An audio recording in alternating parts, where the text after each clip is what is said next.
concrete evidence. That's what Israel's prime minister says the IDF has uncovered on the grounds of the Shifa Hospital in Gaza.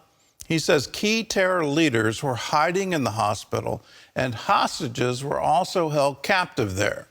The Israeli military has recovered the bodies of 2 of those hostages. CBN Middle East correspondent Julie Stahl has the details from Jerusalem. The Israel Defense Forces discovered an operational terror tunnel shaft on the grounds of the Shifa Hospital. Israel has been saying tunnels under the hospital are part of a Hamas terror command center. The White House also says U.S. intelligence shows Hamas was using the medical facility to protect a key command center. Hamas denies Israel's claims, but the Israeli military also says it found photos and videos of hostages on laptop computers in the Shifa Hospital. They also discovered a booby-trapped vehicle containing a large amount of weapons. We found a vehicle filled with ammunition, RPGs, AK-47s. We see handcuffs, knives, preparation for taking hostages from Israel on the attack of October 7th. As you can see, they were very well prepared, and where they're hiding all of this equipment is in a hospital, a place that's supposed to be for humanitarian aid.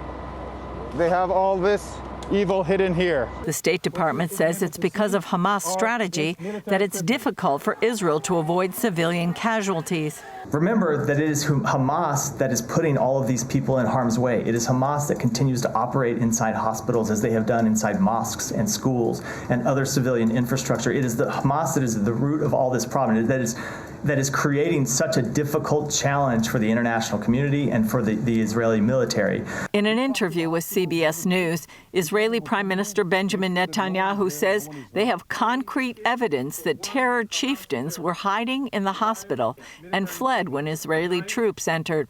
He also said they believe the hostages were there. We had strong indications that they were held in the Shifa Hospital, which is one of the reasons we entered the hospital. If they were taken out. We have intelligence about the hostages, but again, as to your first question, I think the less I say about it, the better. The Israeli military saying it recovered the bodies of 2 hostages near the Shifa Hospital. 65-year-old Yehudit Weiss, a mother of 5 whose husband was killed on October 7th, and IDF soldier Noah Marziano, also abducted on October 7th and murdered inside Gaza.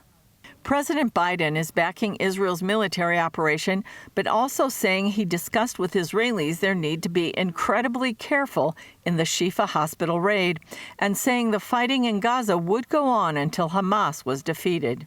With regard to when is this going to stop, I think it's going to stop when Hamas no longer maintains the capacity to murder and abuse and just do horrific things to the Israelis.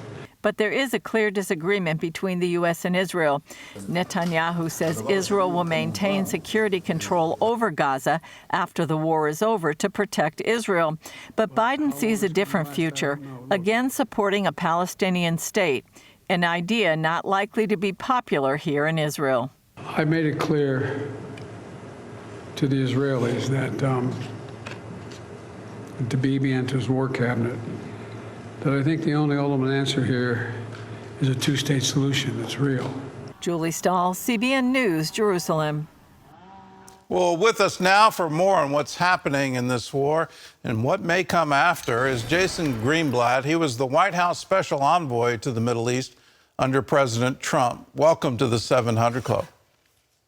Thank you for having me. What's your assessment of how Israel is handling the war? There seems to be a lot of critique, whether from the UN or from other Arab nations. What's your take? Well, first of all, the UN has just about zero credibility when it comes to Israel. We've seen that over decades of statements and resolutions coming out of the UN.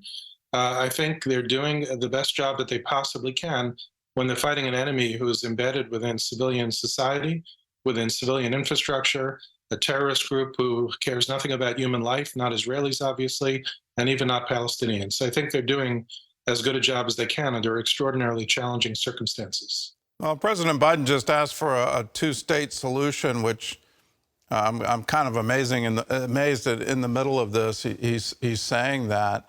My point of view is, frankly, an old one. The Arabs have never refused an opportunity to refuse an opportunity. So do you think that it's realistic to even talk about a two-state solution right now? No, I don't. And look, I think President Biden is doing a great job when it comes to defending Israel's rights. And on the world stage, has really done an excellent job. But when it comes to this, and there's some other criticism I have, certainly now is not the time to talk about any form of peace agreement. Two-state solution is not even a term I like to use because it's so vague. And there was polling released yesterday with a small sampling of Palestinians.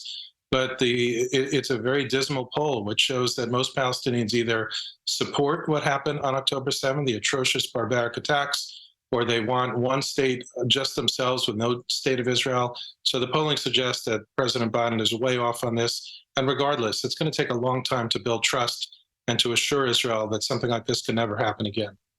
Well, I agree with you on the Biden administration, and I absolutely applaud just how strong they've been with the carrier groups and making it quite clear that the war should never expand. I think that was part of the plot of Hamas. They were trying to get Israel into an urban war, and then I think they hoped Hezbollah would attack.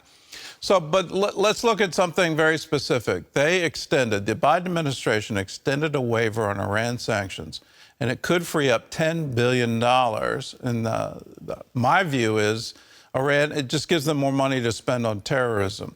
What's your view of the White House policy on Iran? No, I agree. I mean, the failure to recognize that at the end of the day, the Iranian regime is the main source of trouble in the Middle East, not just Israel, of course, but they want to eradicate Israel, but all the other countries. Unless the Biden administration is willing to confront Iran, not necessarily militarily. First, let's admit it. The Iranian regime is responsible here. And until they do that, we're just going to keep going through this cycle.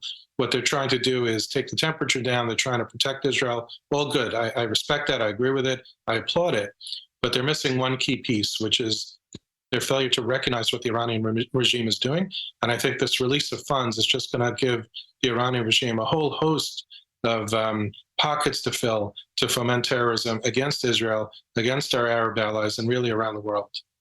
What's the long-term future of Gaza? I know that's a really broad question, but you know, there's a lot of, can Israel control it? Should Israel control it? Should the UN get involved? What, in your view, is the best way forward for Gaza after the war? Well, first of all, if Israel is successful at rooting out Hamas, and you know, it's a big if, but if they are, of course, that's much better for Israel, but it's also much better for the Palestinians living there. Prime Minister Netanyahu said Israel will have to have some form of overriding security control that is not to the liking of the Biden administration. But unless the Biden administration or others can assure Israel that there will be an alternate mechanism to make sure that Hamas 2.0 and 3.0 don't rise and create more October 7th and otherwise attack Israel, I'm not sure that we have a choice. I don't think the UN can be trusted. I don't think they should be involved. But I would say that approaching our Arab friends and allies in the region, working together with Israel, maybe we could come up with a mechanism where Israel's presence is there, but not significantly so. The Arabs are helping to build and secure Gaza, and Palestinians could thrive and prosper until I should say, maybe there'll be a full-blown peace agreement with Israel down the road, and then all Palestinians could thrive and prosper. But unless somebody could assure Israel that there'll be a mechanism in place to prevent what's happened, I don't know that anybody really has a choice. Well, you were one of the architects of the Abraham Accords, and I'm really encouraged to hear you say there could be an architecture for Gaza going forward.